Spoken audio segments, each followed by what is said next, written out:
Hello, my name is Brenda Schroeder, and today we're going to talk about range of motion. We're going to start with wrist flexion, which is the axis point of the goniometer goes on the lateral aspect of the wrist, and the stationary arm will be parallel to the radius, with the movement arm being parallel to the metacarpal of the index finger. For this move, we're going to go ahead and flex the hand down. Let's go ahead and make the movement. Okay.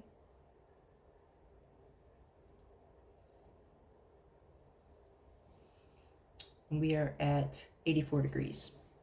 Our next movement is going to be the wrist extension. With a wrist extension that has the same placement as the wrist flexion. Go ahead and put that in place. And for this, we're going to move the wrist towards the outside of the forearm.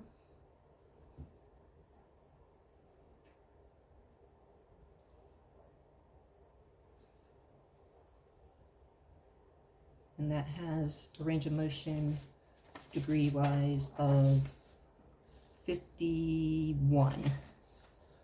Our next one is wrist radial deviation. For wrist radial deviation, the axis of the goniometer is at the dorsum of the wrist and the base of the third metacarpal, at the base of the third metacarpal.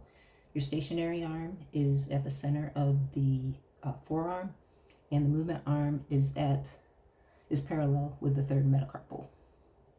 For this movement, we're going to go ahead and turn towards the inside of the forearm. Flatten your hand out.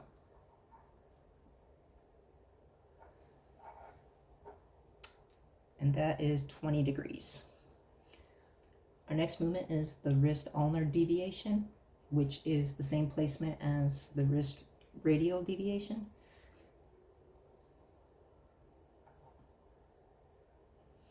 And we're going to go for this movement, go towards the outside. Okay. And that is 30 degrees. Our last movement is going to be the finger MP flexion.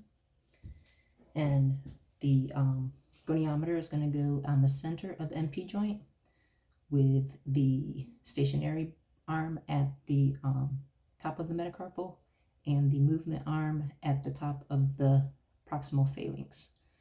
For this, we're going to make a fist, so go ahead and make a fist. And that is 68 degrees. Thank you.